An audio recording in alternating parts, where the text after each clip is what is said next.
Hello all of you. तो हमें और गेट के लिए टीटीएल व्यवस्था देखेंगे, ठीक है। तो पहले सर्किट देख लेते हैं टीटीएल का क्या होता है। और गेट का आउटपुट x बराबर a प्लस बी, अगर 3 इनपुट लेंगे तो a प्लस बी प्लस सी हो जाएगा, ठीक है। और ये ट्रूथ टेबल हमें पता ही होती है, a b अगर 0 0 देंगे।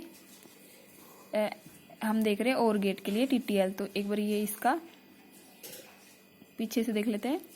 जो किया इनपुट 0 0 दिया तो 0, इनपुट 1 0 दिया तो 0 सॉरी 1, और गेट है ना तो 1, 0 1 दिया तो 1 और 1 1 दिया तो 1 आउटपुट। तो ये और गेट में हमें रिजल्ट मिलता है, ठीक है। तो टीटीएल व्यवस्था में ट्रांजिस्टर लॉजिक ट्रांजिस्टर का यूज करेंगे। जैसे एंड गेट की टीटीएल व्यवस्था देखी उसी प्रकार और गेट के लिए देखते हैं। और हमें ये भी पता है V1 हाई वोल्टेज और जो V0 है वो लो वोल्टेज, ठीक है। तो इनपुट देते हैं, एक बार इसका सर्किट देख लेते हैं। इनपुट देते हैं, जो ट्रांजिस्टर होता है उसको रेजिस्टेंस के साथ है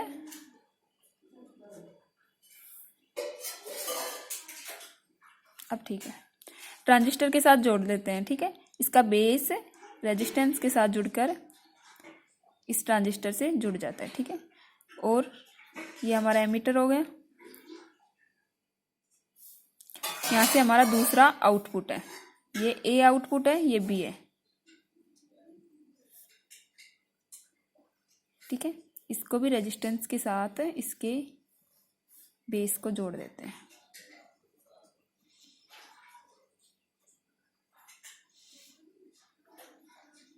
ये इसका एमीटर हो गया, ये इसका बेस हो गया, ये Q1 और ये Q2, ठीक है। और इन दोनों के जो कलेक्टर है उनको जोड़ दिया। आगे बड़ा सर्किट आएगा तो एक बार देख लेना, रफली देख लेना। यहाँ से रेजिस्टेंस जुड़ा होता है और ये VCC वोल्टेज होती है जो हमें हाई और लो वोल्टेज देनी पड़ती है। यहाँ से कलेक्टर का जो रेजिस्टेंस होता है RC होता है, ये R होता है। यहाँ एक आउटपुट तो यहाँ मिल जाएगा इन दोनों ट्रांजिस्टर का।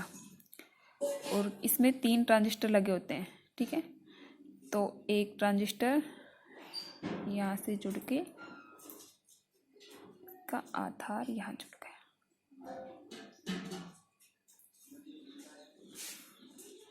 और इसको कर दिया।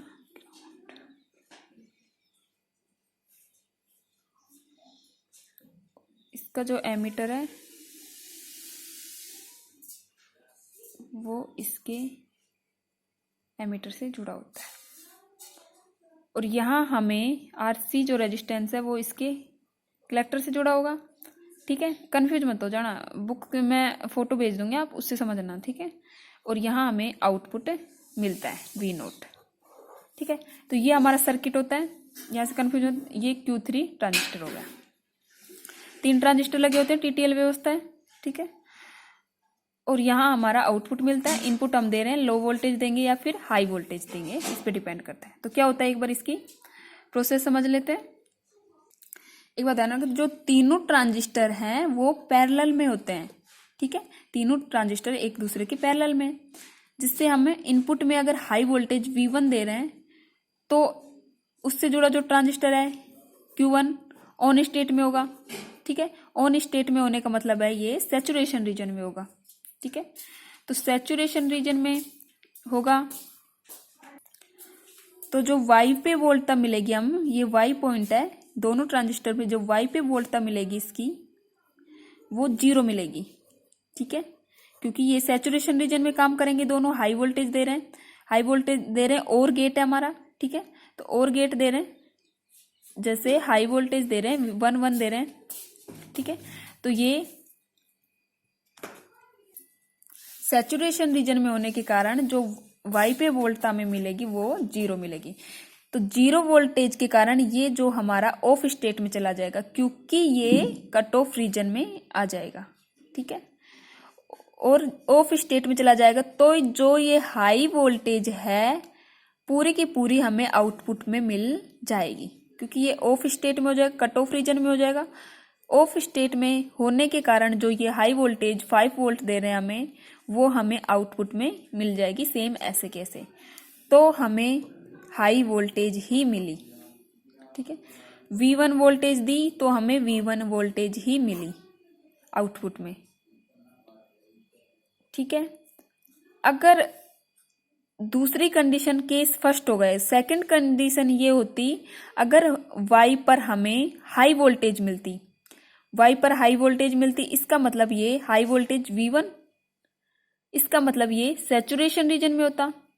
तो सैचुरेशन रीजन में होता तो आउटपुट में हमें क्या मिलता, V0, ठीक है। और यहाँ हाई वोल्टेज कब मिलेगी, जब ये दोनों कट ऑफ रीजन में होंगे, तो ये वोल्टेज सीधी यहाँ मिलेगी। तो कट ऑफ रीजन में क्या कब होंगे, जब ये V0 स्टेट में हो, कोई सा भी एक V0, सॉरी दोनों अगर इनपुट है वो V0 स्टेट में हो, दोनों जब ट्रांजिस्टर कट ऑफ रीजन में काम करेंगे तभी हमें V0 वोल्टेज मिलेगी। अगर एक भी ट्रांजिस्टर V1 हुआ तो एक भी ट्रांजिस्टर अगर सैचुरेशन रीजन में हुआ तो Y पर हमें हाई वोल्टेज नहीं मिलेगी, ठीक है। तो हाई वोल्टेज नहीं मिलेगी और ये सैचुरेशन रीजन में नहीं आएगा। समझ आ रहा है या फिर मैं ऐसे ही समझा रही हूँ, एक बार बता देना किसी को भी समझ में नहीं आए, क्योंकि सेम प्रोसेस है। एक चीज ध्यान रखना, जब हम ये सैचुरेशन रीजन में काम कर रहा है, ट्रांजिस्टर सैचुरेशन रीजन में काम कर रहे हैं, उस टाइम जो हमें वोल्टेज दे रहे हैं वो इनसे गुजरकर जो हमें मिलेगी वो निम्न वोल्टेज मिलेगी। निम्न वोल्टेज होने के कारण ट्रांजिस्टर कट ऑफ रीजन में चला जाता है, ठीक है, या फिर बोले तो ऑफ स्टेट में। तो ये अगर ट्रांजिस्टर हमारा ऑफ स्टेट में चला गया Q3, तो जो ये हाई वोल्टेज हमने दी वो सीधी की सीधी हमें आउटपुट में मिल जाएगी, तो हमें हाई वोल्टेज ही मिल जाएगी। ये तो जनरली इसकी प्रोसेस, अगर ये भी यहाँ से देख लो, 0 0 देंगे तो हमें आउटपुट में 0 मिलेगा, 0 1 0 दे रहे हैं तो हाई वोल्टेज मिल रही है। मतलब एक भी अगर इनपुट हाई हुआ, V1 हुआ और एक V0 हुआ, अगर ध्यान रखना, अगर एक V1 दे रहे हैं एक V0 दे रहे हैं, तो ये जो ट्रांजिस्टर है ये तो चला जाएगा कट ऑफ रीजन में, क्योंकि निम्न वोल्टेज दे रहे हैं कट ऑफ रीजन में, तो इसका तो कोई रोल नहीं है। सेकंड, अगर इसको V1 दे रहे हैं तो ये सैचुरेशन रीजन में चला जाएगा, सैचुरेशन रीजन में जाएगा तो यहाँ वोल्टेज हमें V0 मिलेगी, निम्न वोल्टेज मिलेगी। निम्न वोल्टेज होने के कारण ये ट्रांजिस्टर कट ऑफ रीजन में, ठीक है।